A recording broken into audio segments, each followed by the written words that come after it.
To welcome you here today for this release event for History is Happening, the State of Humanities Organizations in Illinois during COVID. And walking over here, I mean, this is a big deal, right? And I feel like time has been a weird warp space for a lot of us over the last 3+ years.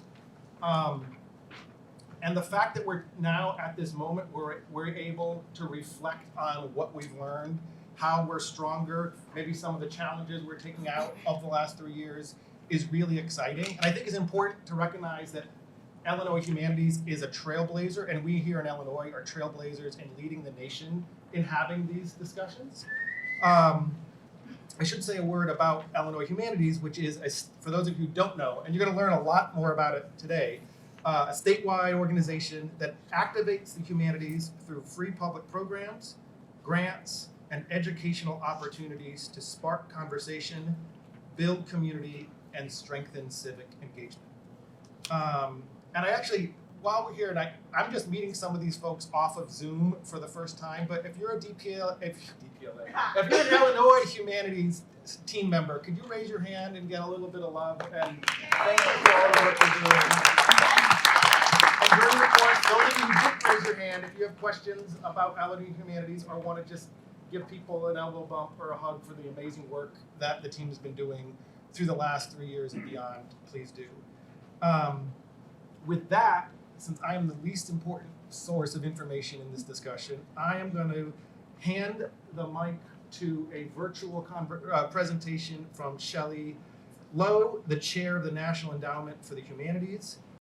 Yat Shelley Lowe Yanisha, Belagana Nishle, Nanistage Tachini Bashachin, Belagana Dashache, do Trabahan Dashanale, Lochantiel de Nasha, do Washington Dishagan. Hello, my name is Shelley Lowe.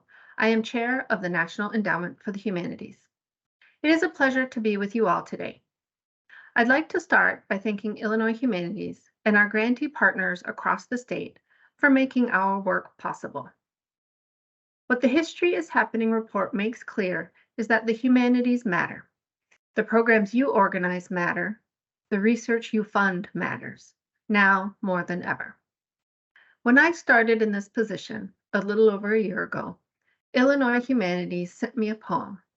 It's by Anika Feaster, the 2020 Gwendolyn Brooks Youth Poetry Award winner, and it's titled On Etching Your Legacy. The poem is about a goddess with potential that pulls the current and rules the tide. She closes with this powerful stanza. Goddess, etch your name into limestone so the sea can soak it up and will never forget you. I want to leave you with that powerful image and a question. How can you use the humanities to make a mark that will never be forgotten? Thank you, and a Thank you.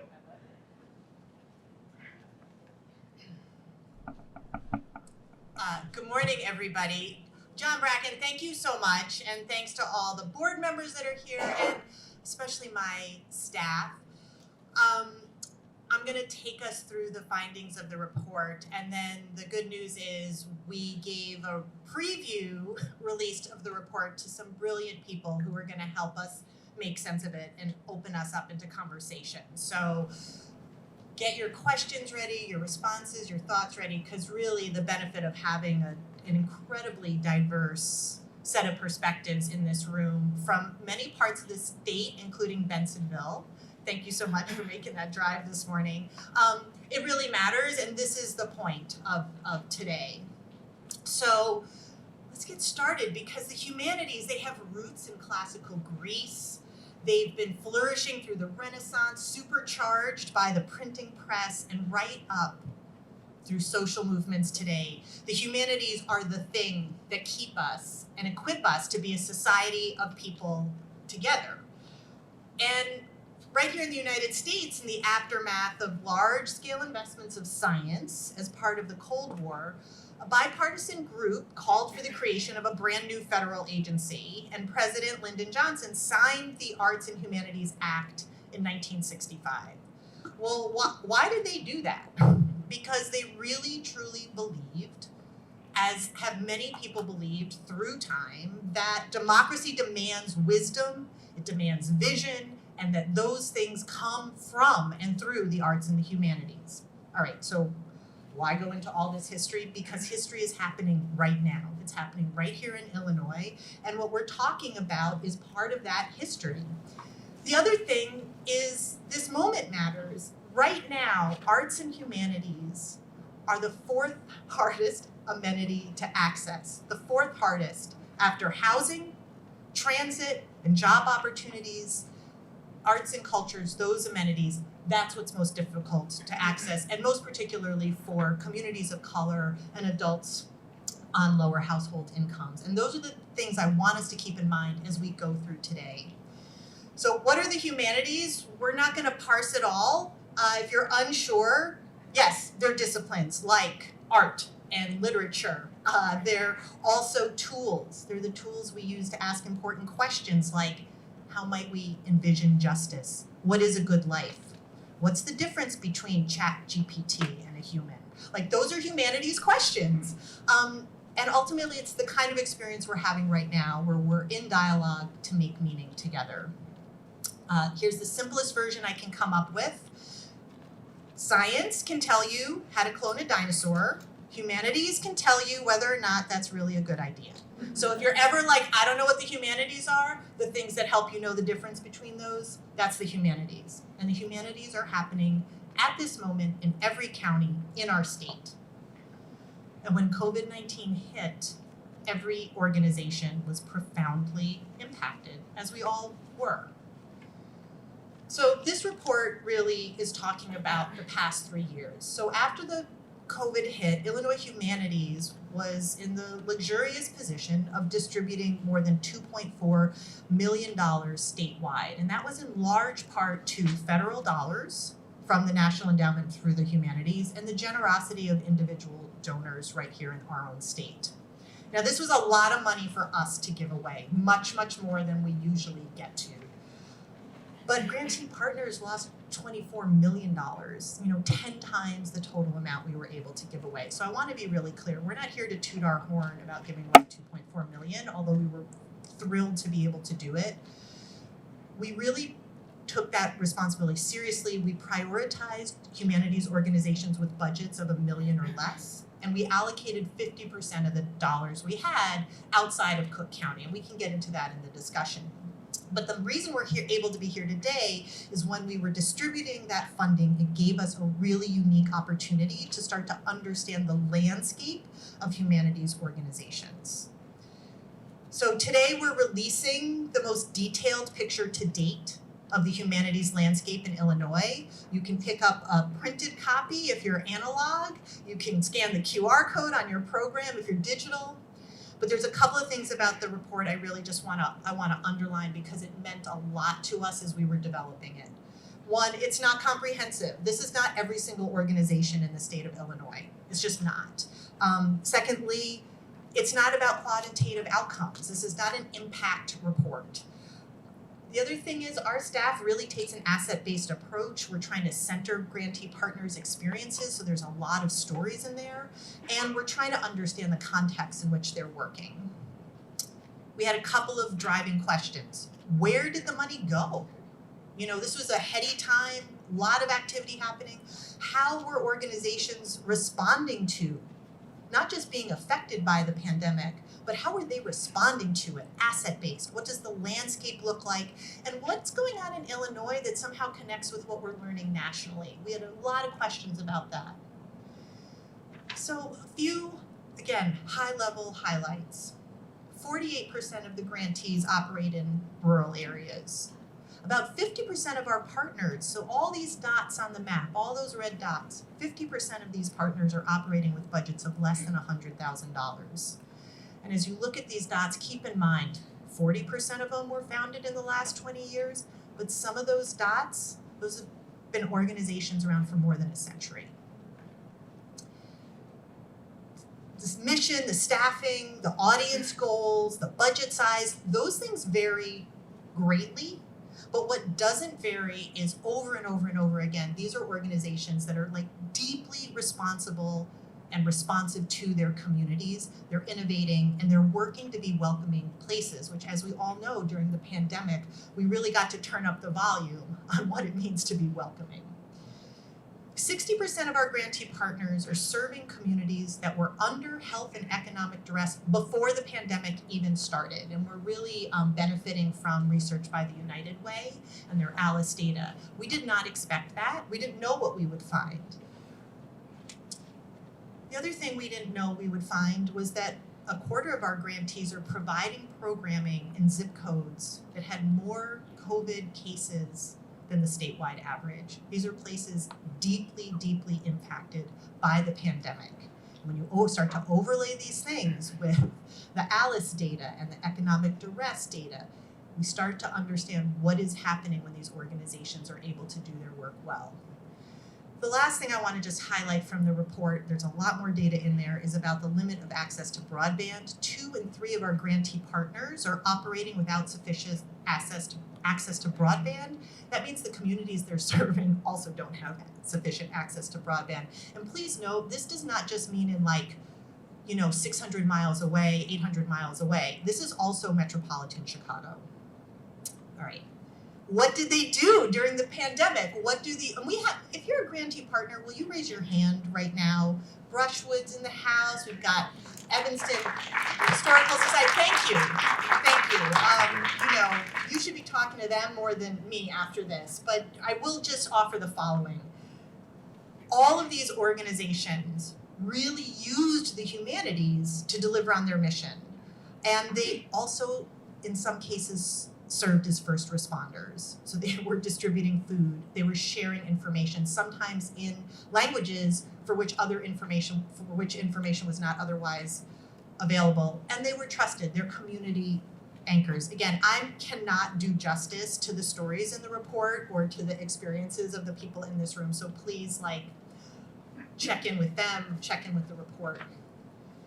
So all these things are happening while the pandemic's unfolding, while the pandemic is dragging on, and all of this made us at Illinois Humanities wonder, what's happening in Illinois? How does this connect to what's happening nationally? And that's where I really want to close this high-level overview. Over the course of the pandemic, and if you're a research nerd, you might be familiar with some of these reports, a number of large-scale projects were undertaken specifically to see, well, what's going on in the humanities sector?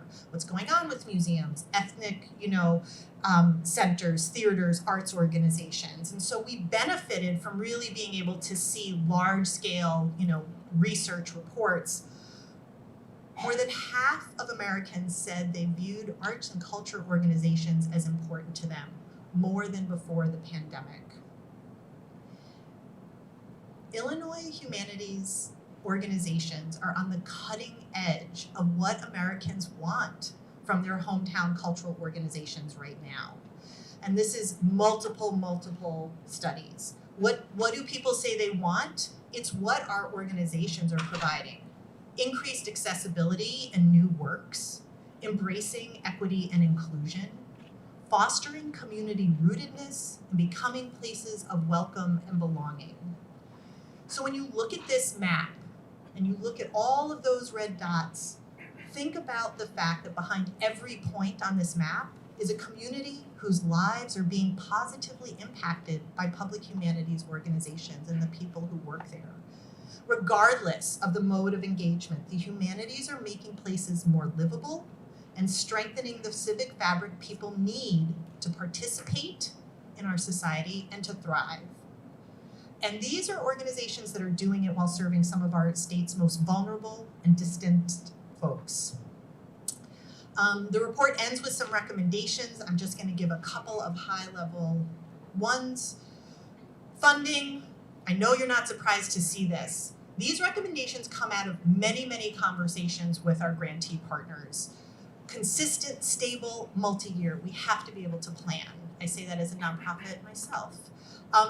Don't make rural organizations compete with urban or suburban ones. There's a lot of reasons why. We can talk about that. And we're asking that Equity factors absolutely include racial demographics, yes, of leadership, yes, of service, but also in Illinois to consider geography and population density.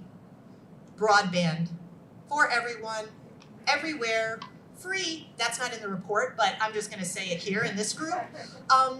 Connecting communities, organizations really wanna be in community with one another. One of the biggest takeaways for us when we first started to do this work was that none of these organizations had seen themselves on a map before. They hadn't seen themselves in relationship to kindred spirits and helpmates. The other thing is we've got to support not just collaborations, but we have to amplify the availability and impact of these cultural activities. So what does that mean if you've got a budget of $100,000 or less, or $500,000 or less, and you depend on volunteers?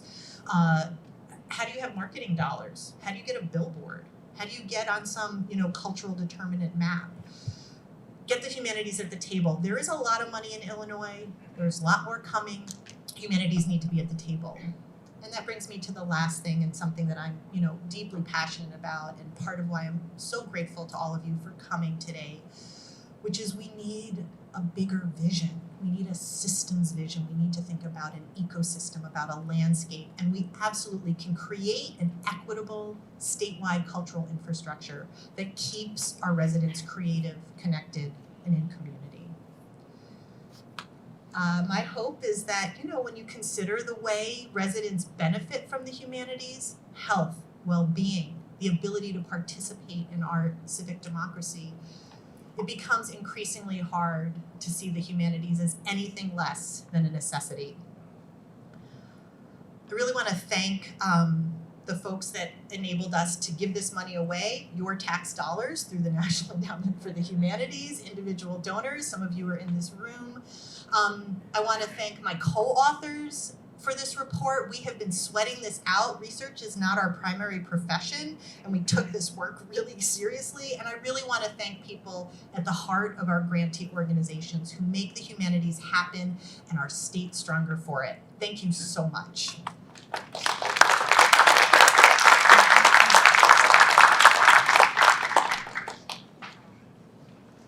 I'm coming. Thank you, Gabe. Congratulations. And so now it's my pleasure to invite up the discussants. I think, what's the plan? Everyone come up all at once. Okay, so I will introduce folks and you guys can begin to come up. We are very lucky to have, and these folks, as Gabe said, had sneak previews of the reports. They didn't just read it this morning. Mónica Félix of the Chicago Cultural Alliance, Irene Romulo from the Cicero Independiente, and Vicky Lakes Battle from IFF. Thank you all so much for being part of the conversation. I'll get away from this rostrum and come join you guys in a second. But Mónica, do you want to kick us off? And I'd like to begin by thanking Gabe Lyon and the team at Illinois Humanities for inviting me to participate in this important discussion that is near and dear to my heart. I have the honor of working with leaders from 49 centers of cultural heritage from around the Chicagoland area and a few in the suburbs as well. Many of the centers in the Chicago Cultural Alliance were severely impacted by the economic downturn during the COVID-19 pandemic and relied on federal COVID relief grants. In the report released today, you'll read that, quote, as of August 2022, nearly 1 in 4 grantee partners were providing programming in a zip code, and Gabe just mentioned this, with more COVID cases than the statewide average per zip code. Many of these communities were in economic distress before the pandemic.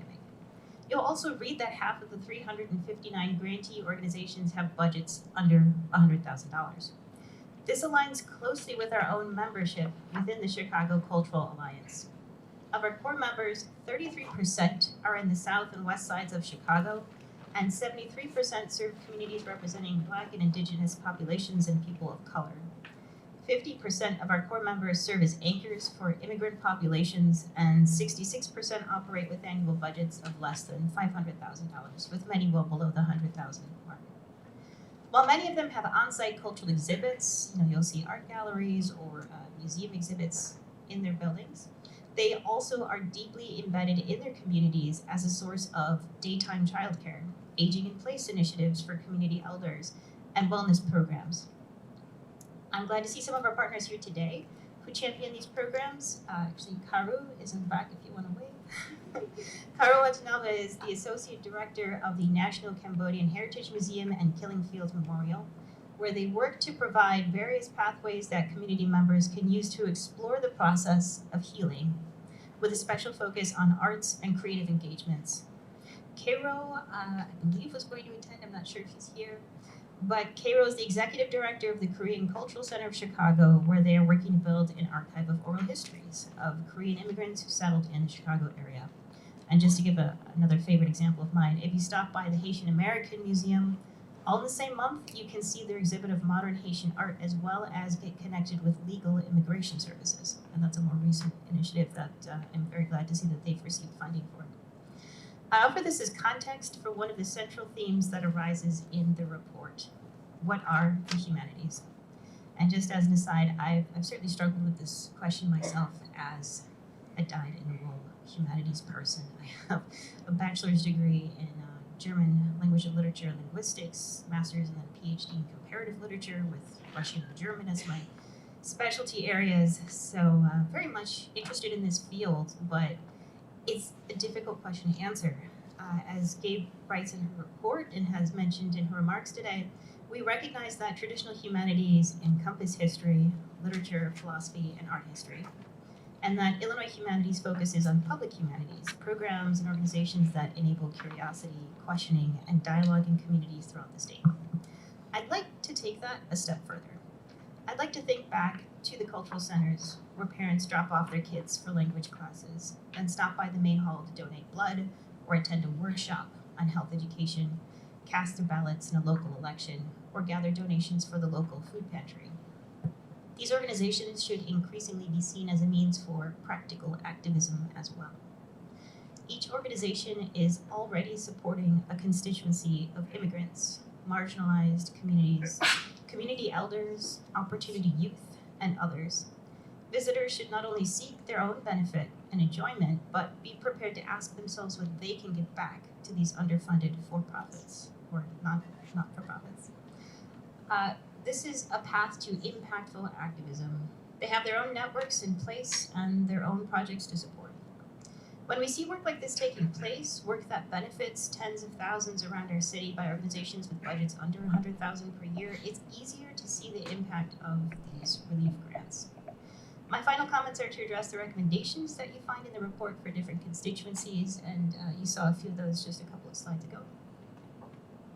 We've had many opportunities to connect with leadership among CCA members during our monthly town halls, annual meetings, our annual conference, and other communications, and I'd just like to include a few targeted recommendations from that perspective here. So there's one section for funders. We recommend minimizing the burden of applications, so both the application and reporting process. Small organizations are understaffed and seldom ever have a full-time bookkeeper or accountant on staff, so it is a significant burden. Requesting detailed financial statements or having an audit requirement. We have an audit every year that's $5,000. I know it costs more for other organizations, so it's not cheap. Also providing support on spending for organizations unaccustomed to these levels of support. So the question of what to do with the money when you get it.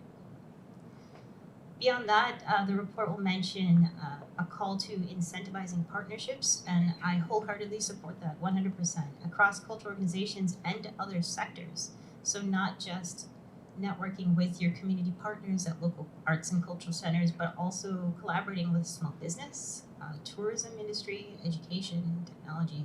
All of those fields can be supporters in that space. They can be advocates, offer resources, mentorship, all of that. We really shouldn't be treating ourselves as a completely separate entity. This is all part of our society. Just another recommendation to scale back jargon, just to get into the details a little bit, but there's quite a bit of identity-focused language in these types of initiatives when it comes to distributing grant funds. And what I've encountered, at least in conversations with our partners, they don't use that language themselves more often than not. You know, the reason why I spelled it out Black, Indigenous, people of color instead of saying BIPOC is not everybody's familiar with that term. And just as a member of that community, I have to say I don't use it very often myself, but that's my preference. It's also not what I grew up with. And so when you're dealing with small communities that are not necessarily always in an academic space, that they're not always connected with granting institutions, they don't know the fashionable jargon that's being used and is a key word for even connecting with these grants in the first place. So I guess just trying to meet people where they are in the language that they use, just to speak to them. And literally too, offering multilingual support. We have a lot of Latino organizations in the Alliance, but also folks who speak a number of different world languages in the diaspora and aren't always comfortable writing in English as a first language. So I've seen a few other funders that allow for video recordings just to present like a first person view of their center where they can speak freely without worrying too much about punctuation or grammar. But otherwise, just a final point for researchers, a general recommendation to be mindful of how collecting and presenting data itself is an act of storytelling. Bring in members from the community you're researching as much as possible to weigh in on topics that are being considered, what features are being emphasized about this community, and whether it's being used to serve a purpose beyond supporting that community. In this case, I think it's pretty clear Illinois Humanities is acting very much in good faith and has worked very close with partners. So I applaud you for that amazing work that you've done this time around. But thank you again to Illinois Humanities for the work that you do, supporting these communities, and for creating this platform for feedback and public engagement on this topic.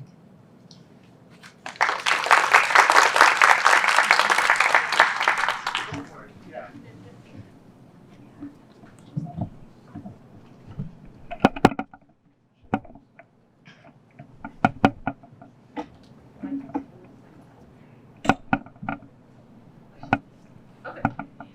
Well, good morning, everybody, and thank you so much for inviting me to be here today. So my name is Irene Romulo, and I'm one of the co-founders of Cicero Independiente. Right now, we are the only independent bilingual news organization serving the people of Cicero and Berwyn, Illinois, which are two majority Latinx immigrant communities. They haven't always been that way, but they are now. And in reading this report, you know, one of the things that it made me do is really reflect on the ways that my own life has been impacted by the humanities. And it reminded me of something that I had actually forgotten. And this is when I was an undergrad, I was actually in an honors program to be a scholar of the humanities. And for somebody like me who was first person in my family to go on to college, I was at a good school, you know, this was like, shit, like this is good. Like I'm doing a good job. I'm in honors, I'm gonna do this well.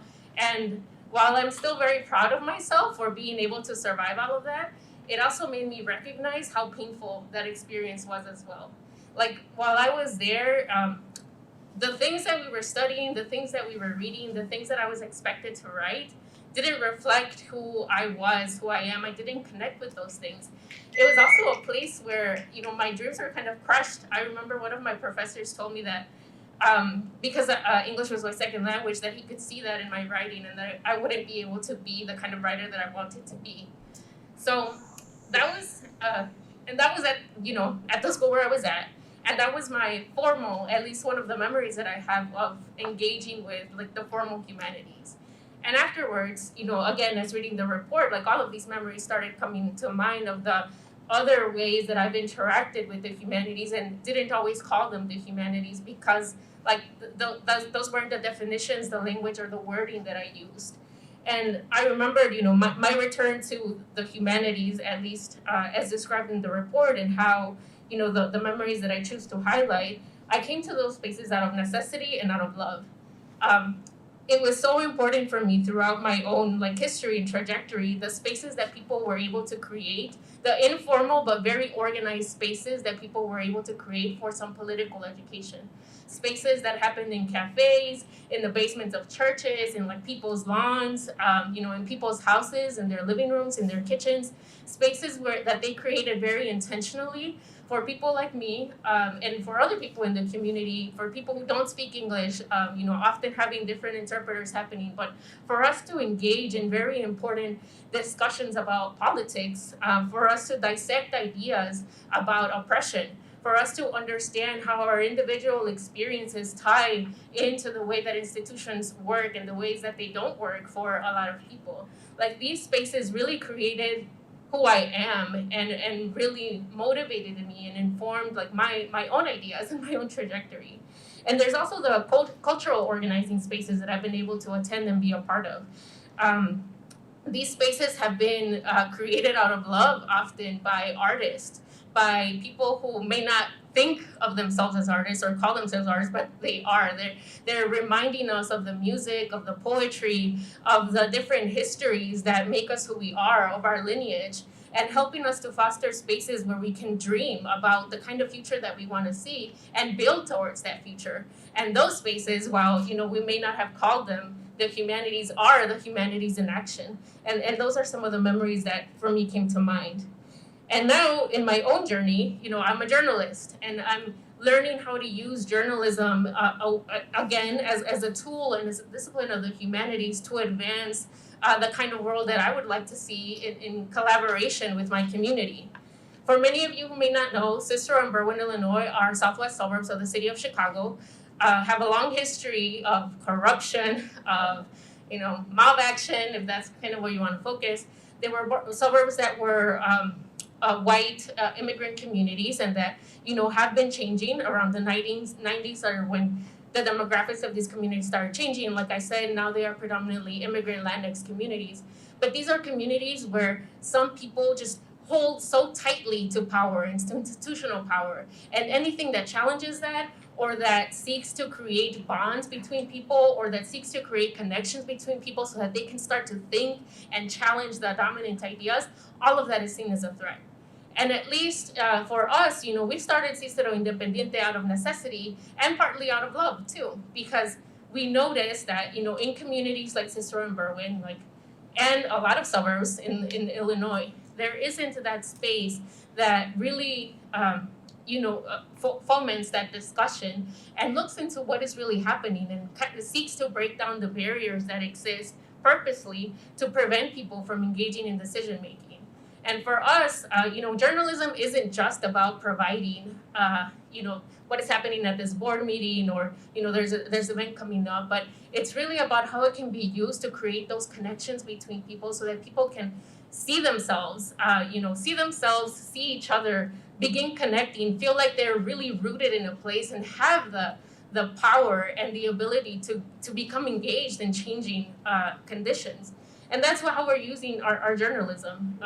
We started and we were founded in 2019 as a volunteer-led organization. Now we have 2 full-time staff. We are hiring more people. In 2020, we were, the only ones that were trying to provide information, especially in Spanish, about where do you even get tested? What are some of the cases that are happening? COVID-19 testing. Where are some of the cases that are happening? How do you find food? What is happening at the local board meeting? How are they deciding that they're going to use ARPA funds? And how can you contribute to make sure that you are, having your voice heard in how these millions of dollars are going to be spent? But we've also been able to, document the ways that people are resisting, the ways that people are showing up for each other, the ways that people are still bringing in culture. One of my favorite articles that we wrote during this time highlights young people who are bringing, I don't want to say bringing back, but just galvanizing around lowrider culture in Cicero and Berwyn, which was not a culture that, I knew existed there, but, being able to ensure that we're documenting that, for the future, to me, that's power. And that is so important. Aside from that, journalism is also important, as you all probably know, in looking into the injustices that are happening and pushing for transparency, pushing for all these people who, again, like I said, are so tight in their wanting to hold power that don't want any transparency. They don't want people to know what's going on, because if people know what's going on, they begin to care and they begin to get engaged and they begin to demand that changes happen. So that's at least how I see journalism as being important, and why we should continue to support it, especially in places where people are operating under a lot of curtains, and there aren't ways to really know what is going on. So at least for me, the big takeaways too that I wanted to share, at least from my own experiences and that I see from this report, I do think it's important to make sure that we are opening opportunities to accept the different ways that people define the humanities. and how they're practicing them. Because as I said in my experience, a lot of the things that have shaped who I am, we didn't call them humanities. And even, some of this like journalism, when we first started, I'm like, well, what is this? And how can we like talk about the work that we're doing? So making sure that we are recognizing the different ways that people are practicing and showing up and engaging with the humanities. Recognizing the different way that power shows up in a lot of these places and the way that the humanities are important in harnessing, creating that power for people to change things for the better. I think too, giving a chance to emerging projects. Cicero Independiente actually started with a seed fund grant from the Illinois Humanities in 2018 when we didn't know what it was going to be and everything that it was going to take. But they took a chance on us. So being able to give people a chance, even if they don't have the right strategic plan, or as was said, the like projected budget, how you want to see it, give people a chance to try and to fail and to engage and to learn and to create different things. Also, the importance of making sure that we are supporting people who may not be fluent in English and who, again, are not fluent in navigating different grant portals and ensuring that things become accessible to them, because otherwise we're missing out on a lot of great stuff that's happening. And that's it.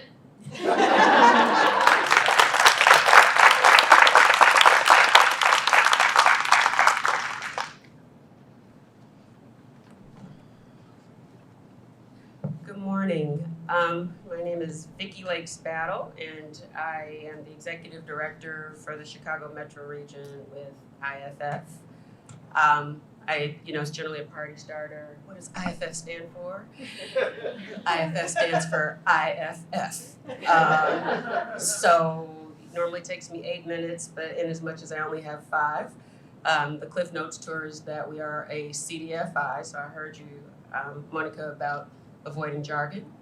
CDFI stands for Community Development Financial Institution, which is a U.S. Treasury designation. That means that it is our mission orientation, our focus, our business imperative to support organizations like those that the Illinois Humanities prioritizes. We are also a real estate consultant. We are also a real estate developer and a research firm. So what's your takeaway? IFF stands for IFF. What does IFF do? Pretty much anything you tell us to, if you're a nonprofit. And so I say that a little bit tongue-in-cheek, but I also say it sincerely. It is not by accident that a person such as myself, who has a banking background, who deals with finance, is your last panelist. And I say that because generally we're talking about money. I work for a financial institution. And many times we're having to make decisions about where resources flow. And in turn, by making those decisions, then we are equally making decisions about where it doesn't flow. I generally start these kinds of conversations because I think my background and experience is really important because there's some things I just want to say to you that might make you squirm a little bit, but I want you to get to know me. I stand here before you as an African-American woman, not just a Black woman, but a really proud one with a very strong activist orientation.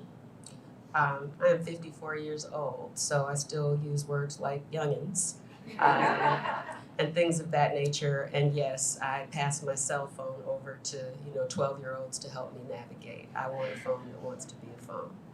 I grew up on a block on Chicago's far south side that today makes headlines for all the wrong reasons.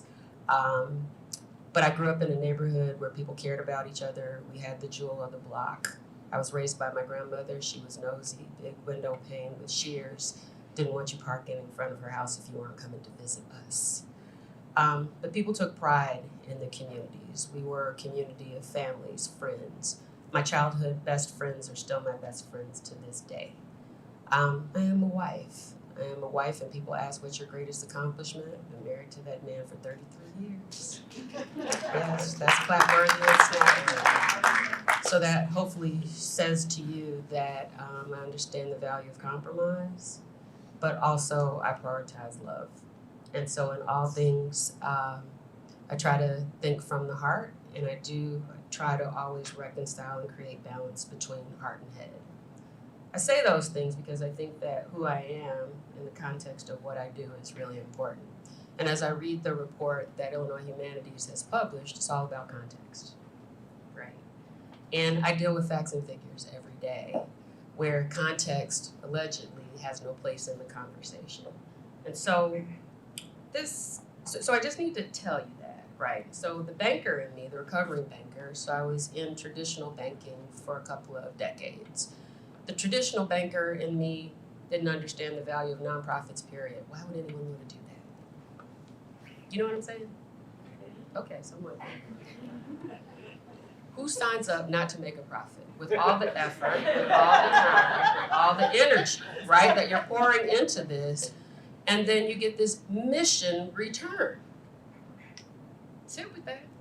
Just so that you understand my come from place for some of the things as I toggle between who I am from 9 to 5 and who I am 24/7.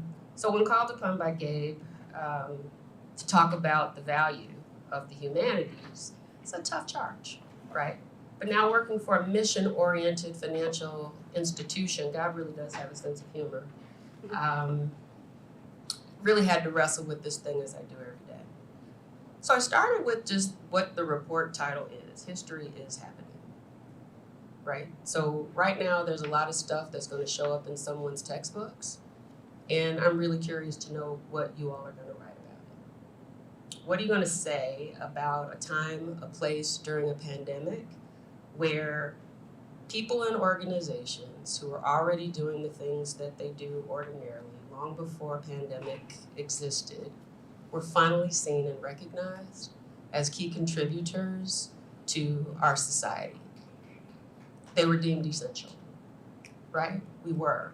And so I wrestle with the question, were you non-essential prior to the pandemic? And who gets to decide who is in, who is essential, what's important, what isn't?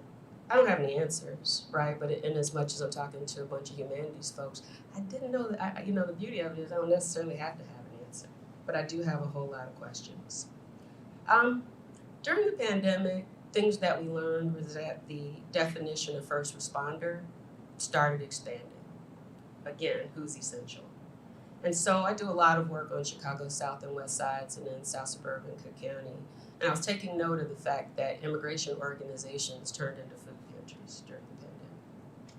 That just understanding where to get shots, that just everyday folks who were serving community in their way and in their own act of service turned in their cars and organized carpools seemingly and effortlessly to get folks to get treatment, to get folks out if they were interested in securing a vaccination. But everyday people who knew what the community needed. And that's where I think the Illinois Humanities Organizations really thrive, is knowing what the issues are that affect the community and being, when called into service, quickly and seemingly effortlessly can pivot in order to meet the moment and meet the need. There was a focus on intentional outreach to hard to reach populations and people. And the only reason I'm doing the air quote thing is because what the hell is hard to reach? Again, one of those questions that I've been ruminating on with no good answer. Who decides, again, I think this is a series and a matter of choices. Are they hard to reach because not significant enough in mainstream society to have economic value? I'm going to get to that and pull these threads together in a moment. People and processes, we pivoted during COVID, right? And so the sacred process. So, there's this notion, I think it's Andre Perry that from Brookfield Institute that elevates the idea of policy violence. And so policies that have been extractive or policies that have caused considerable and measurable harm to rural communities, people of color, and folks that have been left behind, all of a sudden, the policies and the processes that upheld these standards were flexible. They were more elastic than we ever really thought about, right? We were having uncomfortable conversations where I could stand here before you and say that I'm Black. I'm gonna say it again, I could stand before you and say that I'm Black, and those of you of a lighter hue wouldn't roll your eyes at me. I want to be honest, I've never felt so Black in my 54 years of existence. And so what that pandemic did for me was probably highlight the inequitable systems that I had grown accustomed to and skillfully and unwittingly just started to navigate. I have been socialized to tolerate things that were just unjust and unfair. The economic information and social infrastructure disinvestment was on stage in very, very big and bold display. And so we talked a little bit about capacity building. The report certainly emphasizes the need for capacity building. But I want to say to you, as one who spent my life in creating capital pathways, or at least toying with the ideas of fair and equitable capital access, that what was just on big, bold display was that everyone wasn't ready, that the information disinvestment was far more punishing, I think, than even the capital disinvestment. And I think Mónica touched on that about, like, what do you do with the money once you get it? Do you know what to do with the money once you get it? The answer is yes. Our organizations do know what to do with the money once they get it. They just don't know all the paperwork and the terminology. And it's probably an unfair burden to put on everyday folks the need to become bilingual. So it's hard enough to work on the fluency of just being a good American. And then on top of that, let's throw in a lot of policy and process jargon. I hope I'm a church girl, so I need people to talk back with me. Am I answering this? Okay. What we learned was that that there was the will, and so a way was made. Remember the PPP loans? Okay, everyone, we got these PPP loans. So let me just tell you, as one who's dedicated her life to providing capital access pathways for people who are generally marginalized, that credit was made available because people needed credit. So in largely African American communities, let me tell you that our businesses expanded during the pandemic because credit was put in the hands of those who knew what to do with it. And so those folks actually, I wonder again what story will be written about PPP loans in communities of color. I hear a lot about the lawsuits and fraud. I don't necessarily hear tales about folks who expanded and met the need of the communities in which they resided or serviced in really, really big ways. So the capacity building, those types of things, the PPP organizations like Illinois Humanities were always there. I'm getting time, so I'm going to skip a lot of my points, guys, so I'm going to cut across the field.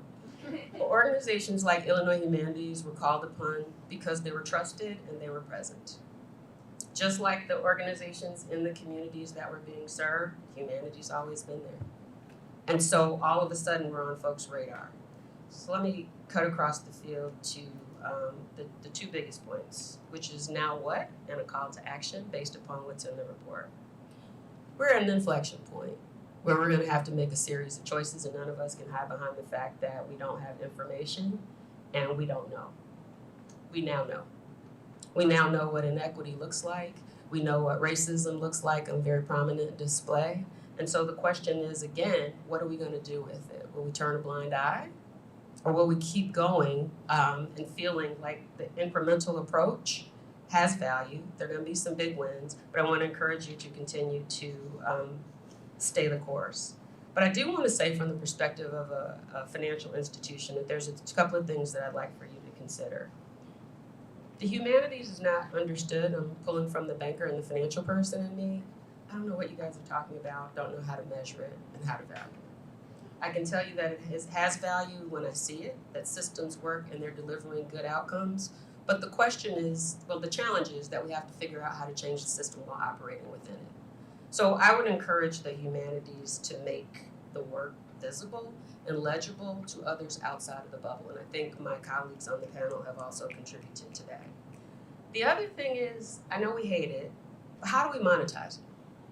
And you know how it, so there have been reports that loosely touch upon the economic value, the arts and culture, and the arts and culture sector, and the creative economy.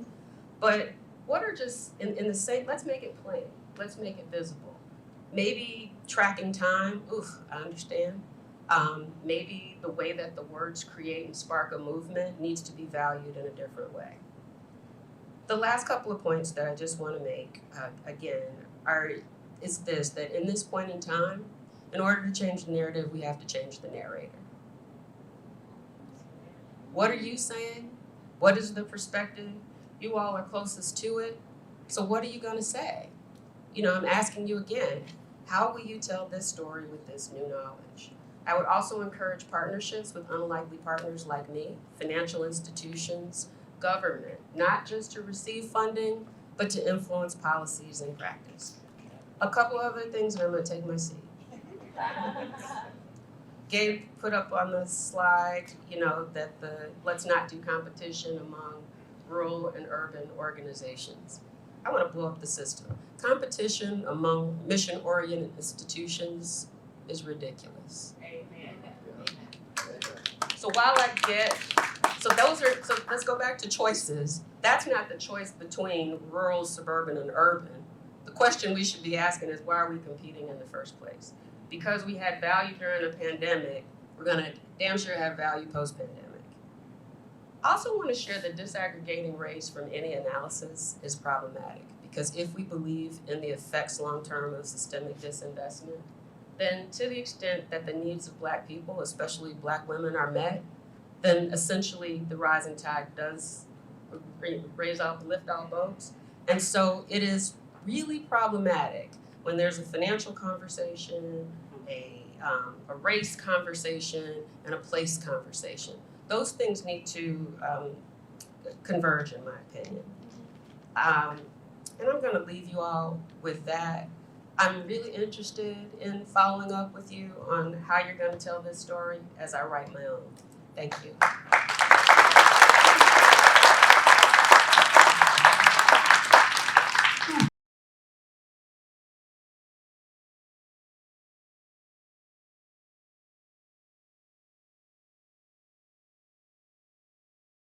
So, wow, thank you all so much. That was real, and you brought real first person, not just talking from a report. So I feel lucky and challenged to dive in. I mean, one thing I want to go back to, starting with you, Mónica, is you raised language and idioms, and not just, basic process of let's use multiple languages as appropriate for communities, but questions of jargon, right, and how we talk about it, and how power and white supremacy reflect themselves in the processes and jargons that get reflected through dominant institution things like grant forms and state funding thing. And so with this challenge of where do we go next, right? This is not, the title of the report is not History Happened, right? It's History is Happening. I don't know, Mónica, take this way you want, because there's been lots of stuff laid down in front of you to riff off of. But I'm wondering, with that frame of starting with language and challenge and continuing the progress we've made to call out systems and intentionalities in a more robust way than we have previously over the last 3 years, right? We've had opportunities. Where do you see, if 3 years from now, where might we take this conversation? That's a lot. Go how you want. Thanks so much. That was a multifaceted question. I'm gonna just pull out a couple pieces from there. And I think I'm especially sensitive to language, just having been raised bilingual myself and speaking a few different languages and studying linguistics. But somewhere along the way, I realized that language is not necessarily about idioms. It's about fluency and structures. And I really appreciate your point, Vicki, about being bilingual, at least in the sense of knowing the language of finance, how to complete forms, bureaucracy. I know I mentioned my all humanities background, and I feel very privileged to be executive director of an organization called the Chicago Cultural Alliance and work with so many different organizations, but I actually don't spend my time checking out our members' exhibits or meeting with them very much. I have a program manager, they meet with them. We have conservation and collections. My job is in many ways to be the chief administrator. And when I have meetings with my staff, a lot of people get excited about applying to our internships or volunteer opportunities or working for the CCA because they think that they're gonna do research, they're gonna get in there and help with collections management. But I've told every single position that we have, your job is to be the most effective and impactful administrator that you can be. We are all administrators. I may have the big title at the top, but I'm exporting data. I'm sorting through donor databases, updating our contacts, which have changed dramatically over COVID. Almost every position has changed for the 49 centers in the Alliance. There's a great deal of turnover. Their centers have moved. Just having the ability to oversee operations and then fill out all the forms. At least half our revenue is grant support from philanthropic entities, and that means that somewhere in our organization, sometimes it's our committees or board of directors or the staff, we know where to look for the grants, we know how to read them, we know how to write a successful application. We're good at networking, right? We need to make the connections and do that game to navigate the system to support the mission-focused work that we do care about. But it does require a certain level of fluency and education in that space and not in the cultural space or a particular type of activism. So I suppose that's the language that I think is of greatest importance. And then when you add the second layer of literal language, if you're representing an immigrant population, we have a number of asylees in the Alliance, they need help. And I've had so many conversations by now, and just a reminder, I've only been in my position for a year, believe it or not, but it's been an eventful year, and I've met with so many funders who say, we have this money, how do we connect it with people of color, with marginalized communities, people from the west and the south sides, why aren't they applying for it? And I'll ask them, how are you communicating with them, right? I mean, they don't have URLs necessarily. They don't have their own domain name to create employee addresses and then send it to that address. It's usually, I see a lot of at Yahoo, at AOL, some of the outdated emails, and they don't check their email for the most part. You have to have a phone number. You have to be able to walk down to their center or go to someone's house, have a one-on-one meeting, and that takes time, it takes resources, and it's difficult. But I mean, if they really are trying to make a good faith effort to connect that community with those funds, that's the work that has to happen, because otherwise, like you said, it does flip the burden on them. They have to learn to navigate those systems, and they don't always have the support or the resources to do that.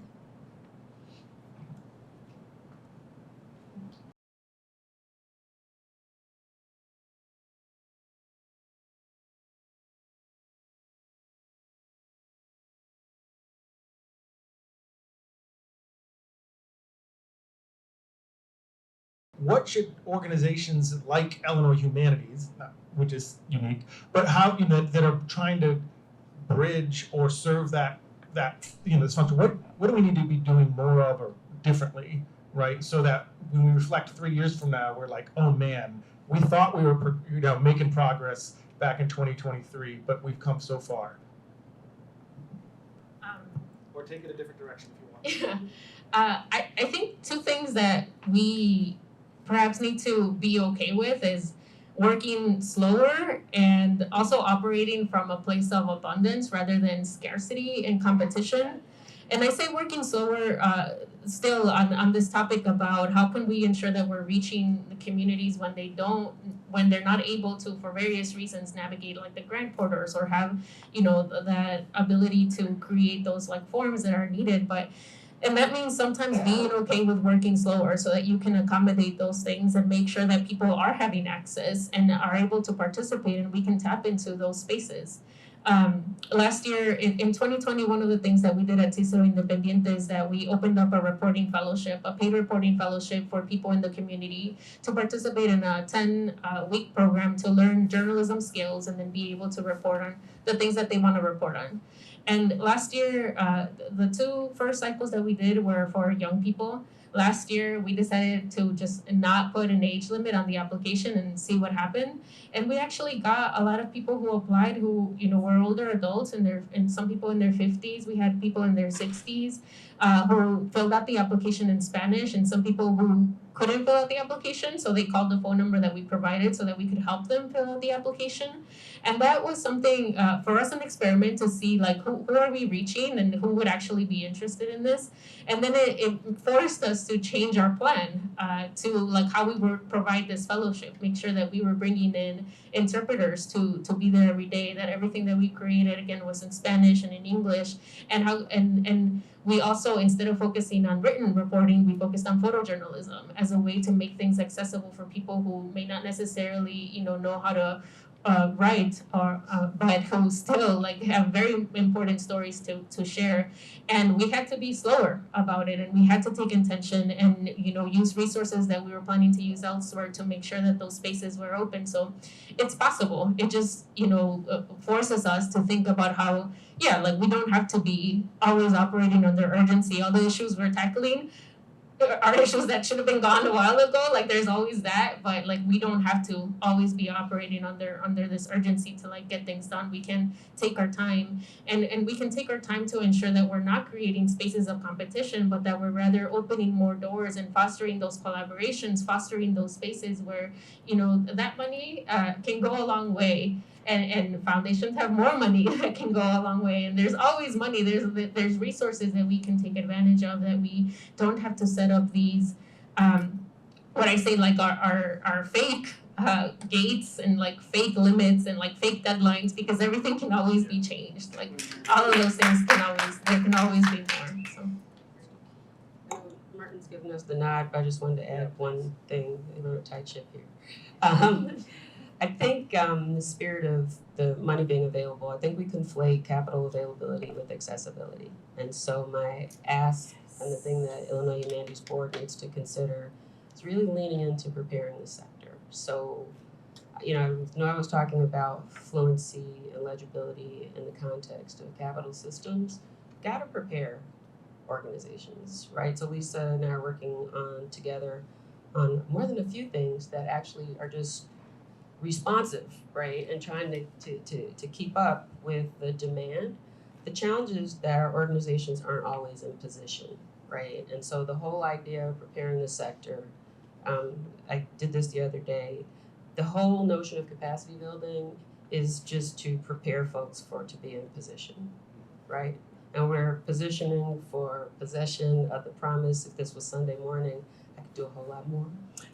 But that's the whole idea, that a lot of the challenges with capitalization is smaller organizations, rural organizations, large organizations, size really doesn't matter, are just not ready. And some of it does have to do with it being a lot of hassle, but then you're counted out, just automatically simply before a service or provided or an idea is presented. So one thing is I just think we have to stop that by getting our affairs in order.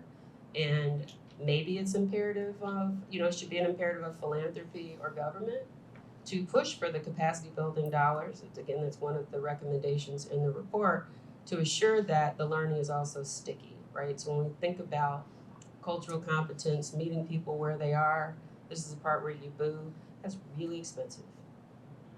Yeah, it's really expensive. So can I just say that, right? Yeah. And so let's acknowledge that, and then let's really talk about the formula, but the return on that investment, right? And this is what I'm talking about, because my love language, I monetize everything. I was raised by activists. The reason why I monetize everything is because if I understand the source of the money, then I know where power resides. And this is about discovering our power, uncovering our power, realizing it, and then acting on it. You have to improve the relationship to money as a sector. Well, I was gonna encourage folks that might have a question to raise their hand, and the fearless captain of the ship, Martin, will come around and go ahead and ask your question in the mic. We have an amazing set of minds in here. I see Sylvia Ewan's hand is up. Thank you. My hand is raised. Amazing conversation, and I'm overextended, my middle name, so I'm glad to ask a question really quick. This conversation talks about meeting people where they are. I have heard the word love a few times, asset building. I'm taking copious notes. We are at an inflection point where we can change how people think about work, about life, about wealth. What I'd like the panel to think about is, what is the middle bridge building ground? So from IFF, Vicky saying, let's educate the sector. Also though, from Cicero and Berwin saying, let's change how we, the barriers that we put up so that people can work better. So things like Justice 40, things like capacity building, giving folks grants to apply for federal grants, that's something that we do at Elevate. But where's the tension between continuing to maintain these barriers because we're helping people to meet them, and where do we blow up the barriers? Thank you. I hope you got that question. Thank you for your question. I do my own storytelling because quite honestly, because I've dedicated my career to community development finance, so I've had to work on my own language in order to make financial terms and experiences legible. Just this morning on my way in, a good friend of mine that works for Marriott, I was complaining that the hotel sector, hopefully none of y'all are invested, have lost their minds, right, in terms of pricing. And she said, stop filling up my hotels at $400 a night. And so I'm just, okay, do you hear what I'm saying? And I said, so she's like, I raised prices from $160 to $409 in St. Louis, and I sold out last week. Okay, put pressure back on us. I'm not afraid. As a community development financial institution, I always welcome demands, right? So you have to learn how to use the system, and you also have to understand what makes the system move and what makes it tick.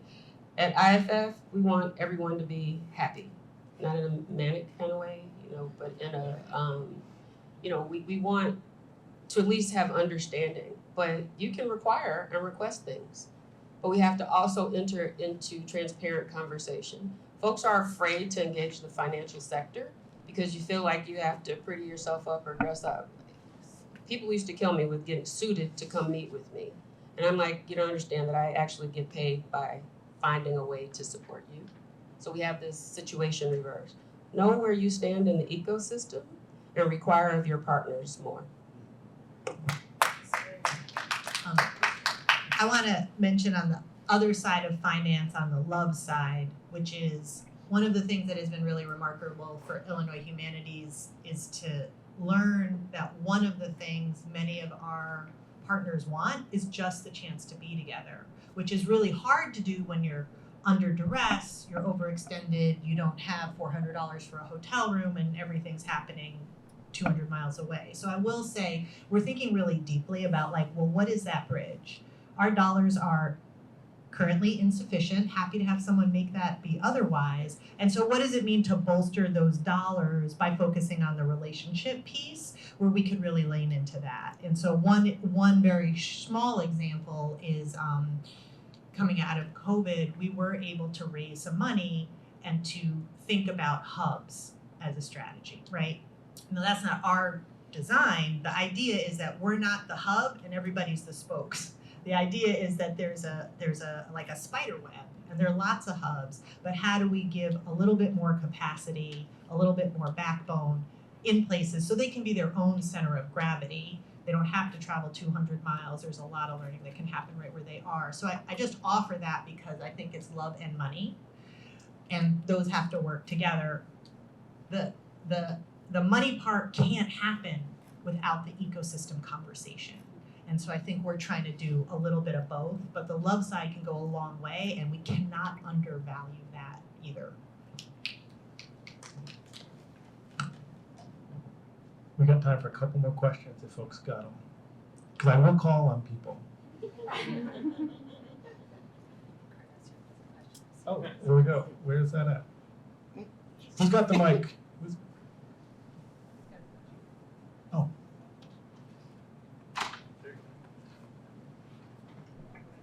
Hello, my name is George. I am the one who came from Bensonville all the way. One thing the pandemic has helped us to do is stop or minimize blaming the victim. And in the reports, all the panelists have said that you have used the word like hard to reach and so on, or you recognizing that there are people who use Gmail or other emails are not. They may not have an email address with the .com or .org. So that's a very good step. But I think we are only taking one step where two steps are needed. That is second step I think you and other grant makers need to do is help those who are hard to reach to write the grant or to review the grant so that they will have some extra help so that they can get started. Thank you. Any of you want to respond to that or the broader question of where we should go? Thank you so much for that observation. I mean, that's one of the points that CCA is looking to emphasize, is trying to help people connect with the grants, become knowledgeable about them, how to find ones that are a good match, navigate through that pretty opaque language that's used. A lot of folks right now are looking to reinvent the wheel. You see a lot of new nonprofits or new coalitions or collection action networks springing up because they've identified a need and said, let's start something new around that.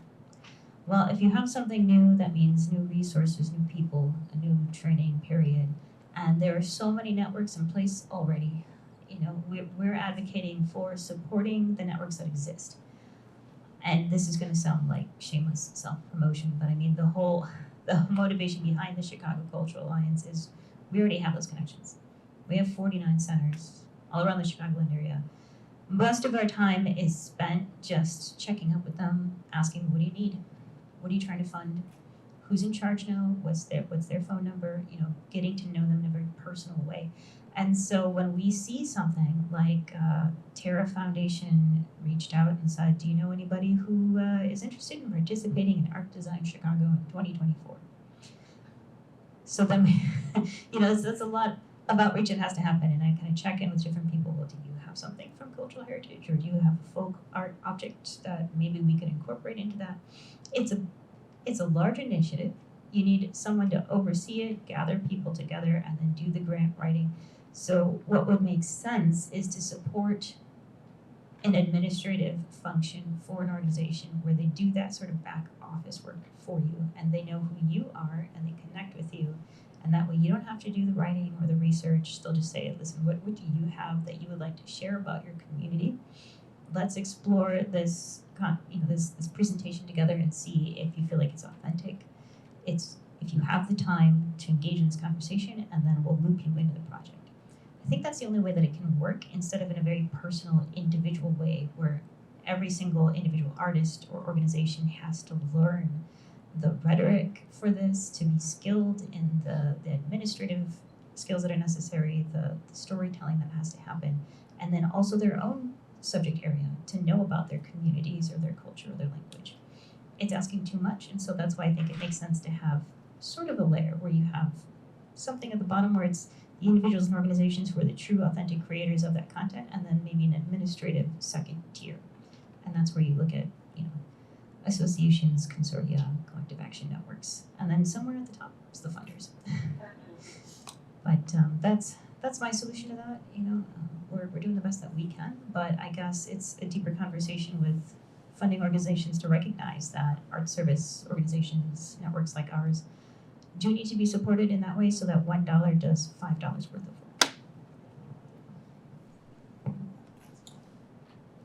All right, last call. We are exactly at time, to the point of running a tight ship. Is there can we do one last? You guys want to close us out? Any summaries of what you just heard, or what we haven't gotten to?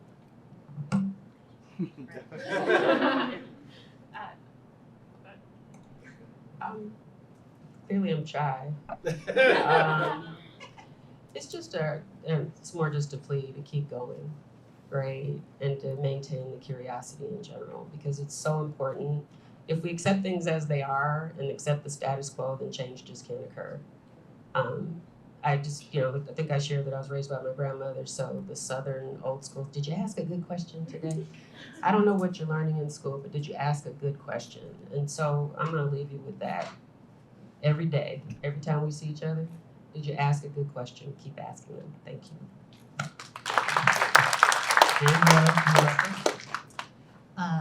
I'm gonna do one little detail from the report as we talk about grant making. All of the grant dollars are small compared to the state budget. So I'm just gonna leave that with one. The other thing is, a very good friend of mine once told me that when I said, oh, everybody wants to know what is the humanities. And she told me, all the humanities is the following. The humanities turn statements into questions.